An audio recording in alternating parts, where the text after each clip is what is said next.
ہم اگر اپنا جائزہ لیں تو تقریباً سال ہا سال سے ہم اسی مشکل میں مبتلا ہیں کہ ہم نام اللہ کا لیتے ہیں اور نام اللہ کا رکھتے ہیں، اپنے ناموں کے ساتھ اللہ کا نام جوڑ دیتے ہیں۔ کبھی رحمان کا فضل ہو جاتا ہے، کبھی اللہ کا فضل ہو جاتا ہے، کبھی اللہ کا رحیم ہو جاتا ہے۔ یہ رحمان اور رحیم اور فضل اور اس طرح کے نام رکھنے سے ہم یہ سمجھتے ہیں کہ شاید ہم نے اپنا وعدہ پورا کر لیا، لیکن رحمان کا نام رکھنے کے بعد، اللہ کے فضل کا نام رکھنے کے بعد شیطان کے راستے پر چلنا اللہ تعالیٰ کو یہ بات زیادہ ناپسند ہے اس فرد کے مقابلے میں کہ جو اللہ کا نام نہیں لے رہا۔ لیکن وہ فرد جو اللہ کا نام بھی لے رہا ہے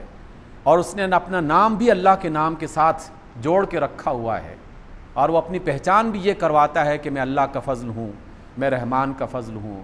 میں رحمان کا بندہ ہوں، میں اللہ کا بندہ ہوں، میں کریم کا بندہ ہوں، اور اس کے بعد وہ شیطان کے راستے پر کام کر رہا ہو، چل رہا ہو، تو اللہ تعالیٰ کو اس پر زیادہ غصہ اور زیادہ اس سے ناراضگی ہوتی ہے۔ یہی وجہ ہے کہ ذلتیں مسلسل بارش کی طرح برس رہی ہیں امت پر بھی اور اہل پاکستان پر بھی، ہم لوگوں پر، باوجود تمام کوششوں کے ساری کی ساری کوششیں ناکام ہوتی چلی جا رہی ہیں، اس لیے کہ بیشتر کوششوں کے پیچھے اخلاص نہیں ہے، بیشتر باتوں کے پیچھے سچائی نہیں ہے۔ جو زبان سے بات کر رہے ہوتے ہیں دل میں وہ بات نہیں ہو رہی ہوتی، اندر خانے کچھ اور فیصلے کیے جاتے ہیں اور قوم کے سامنے کچھ اور کہا جا رہا ہوتا ہے۔ بظاہر کچھ دکھائی دیتا ہے لیکن درون خانہ کچھ اور ہو رہا ہوتا ہے۔ یہ ہم انسانوں کو دھوکہ دینے کی کوشش کرتے ہیں اور انسان دھوکے میں آ بھی جاتے ہیں، لیکن رحمان کو نہ دھوکہ دیا جا سکتا ہے اور نہ وہ دھوکے میں آتا ہے، کیونکہ اس کی جو انٹیلیجنس ہے وہ بہت مضبوط قسم کی ہے۔ اس کے پاس جو معلومات پہنچتی ہیں وہ خود سے ہی اتنا باخبر ہے کہ اسے کسی اور کی ضرورت نہیں، لیکن اس کے باوجود بھی لاکھوں کروڑوں کی تعداد میں اس کے جاسوس ہر جگہ پر کام کر رہے ہیں اور وہ ہماری ہر ایک بات کو وہاں پر پہنچا رہا ہے۔ اس لیے اگر ہم اپنے اللہ سے وعدہ نہیں پورا کر رہے تو وہ بھی اپنا وعدہ ہم سے جو کیا ہوا ہے وہ وعدہ پورا نہیں کر رہا۔ میں اس بات کو بطور خاص آج کے تناظر میں ایک دفعہ پھر اشارے کی صورت میں رکھنا چاہتا ہوں کہ اللہ سے ہم وعدہ کر رہے ہیں ایاک نعبد و ایاک نستعین، اے اللہ ہم تجھی سے مدد مانگتے ہیں، اے اللہ ہم تیرے ہی سامنے جھکتے ہیں۔ لیکن قوم کے حوالے سے، حکومت کے حوالے سے، ارباب اختیار کے حوالے سے، جن کے ہاتھ میں ملک اور قوم کی قسمت ہے یا جو اس کے فیصلے کرنے والے ہیں، وہ جھکتے بھی اللہ کے سوا کسی اور کے سامنے ہیں اور مدد کی طلب بھی کسی اور سے کر رہے ہیں۔ اور یہ آج کل ہر بندے کی زبان پر اور ہر کان میں یہی جملہ گھس رہا ہے اور اس کو شامل کیا جا رہا ہے۔ لیکن آپ یاد رکھیے، ساری چیخ و پکار کے باوجود بھی ہم چونکہ اپنے دل سے بدلنے کا ارادہ نہیں رکھ رہے، ہماری مذہبی قیادت، ہماری سیاسی قیادت، ہماری عسکری قیادت، ہماری حکومتی قیادت دل سے قوم کی قسمت بدلنے کا ارادہ نہیں رکھ رہی، اس لیے لوگ اور بل پر نہ صرف دستخط ہو گئے بلکہ اس کو کسی نہ کسی طریقے سے تسلیم کر ہی لیا جائے گا اور لوگوں کو بتایا جائے گا کہ جناب اتنے ارب ڈالرز آ رہے ہیں۔ سید عرب و عجم کے ساتھ محبت کا دعویٰ ہم کرتے ہیں اور 7 ارب ڈالر کے پیچھے ہم مارے پھر رہے ہیں، اور اس کی وجہ سے کیا ہوگا کہ وہ ارب ڈالر بھی نہیں ملیں گے اور اس کا کچھ حصہ اگر پہنچ بھی گیا تو وہ بے شمار ذلتوں کے ساتھ یہاں پہ آئے گا۔ اس کے اندر وہ شقیں اور وہ شرطیں لگا دی گئی ہیں کہ جس کو ہر ایک سمجھدار آدمی، عقل مند آدمی اور باہمت آدمی اور باغیرت آدمی جب اس کو پڑھتا ہے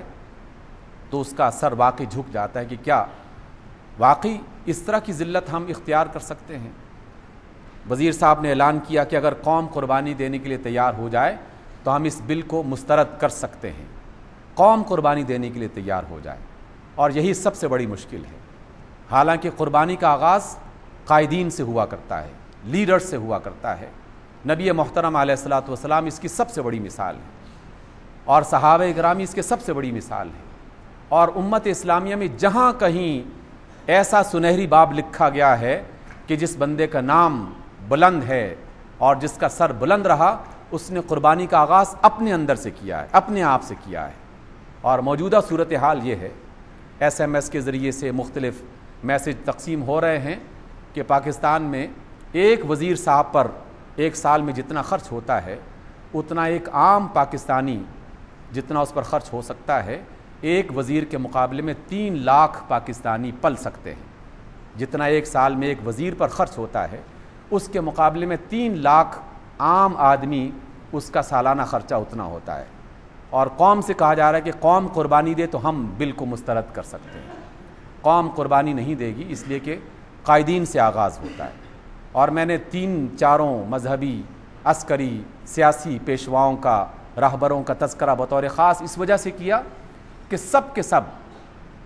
کہتے وہ ہیں جو دل میں نہیں ہیں، کرتے وہ ہیں جو کہتے نہیں ہیں۔ اس وجہ سے اللہ تعالیٰ کا وعدہ بھی ہم سے پورا نہیں ہو رہا۔ ہم سے اللہ یہ کہہ رہے ہیں کہ لوگو تم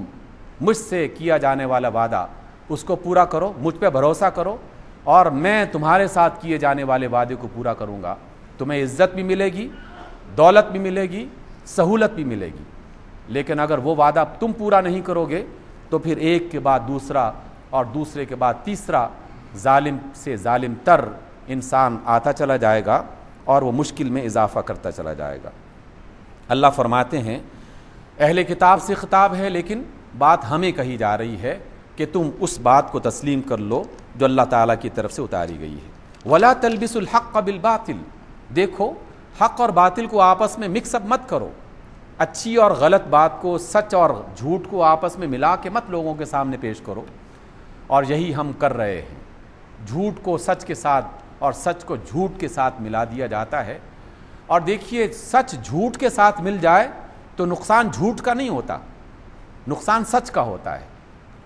اور جھوٹ میں سچ ملا دیا جائے تب بھی نقصان جھوٹ کا نہیں ہوتا، سچ کا ہوتا ہے، اس لیے کہ سچ پاکیزہ چیز ہے، اور کسی بھی پاکیزہ چیز میں ناپاک چیز کو شامل کر دیا جائے تو ناپاک کو کوئی نقصان نہیں ہوتا، اس پاک چیز کو نقصان ہوتا ہے۔ اچھے پانی میں گندا پانی ملا دیا جائے، اچھے دودھ میں گندی چیز ملا دی جائے تو دودھ کا نقصان ہوتا ہے، پاکیزہ پانی کا نقصان ہوتا ہے۔ اور ہم حق کے اندر جھوٹ کو اور سچائی کے اندر غلط بیانی کو شامل کر رہے ہیں اور حق کو چھپا رہے ہیں۔ کہا جا رہا ہے کہ جناب انہوں نے کچھ شرطیں تسلیم کر لی ہیں، حالانکہ یہ بالکل سراسر جھوٹ پر مبنی ایک بات ہے۔ اللہ کہتے ہیں کہ تم جھوٹ کو سچ کے ساتھ ملا رہے ہو اور سچ کو چھپانے کا کام کر رہے ہو، حالانکہ تمہیں پتہ ہے، وَأَنْتُمْ تَعْلَمُونَ، تم جانتے ہو کہ ہم کیا کہہ رہے ہیں۔ اور پھر سامعین گرامی، ہم سب کے لیے پیغام ہے۔ پہلی بات، ممکن ہے قیادت کے لیے زیادہ ہو،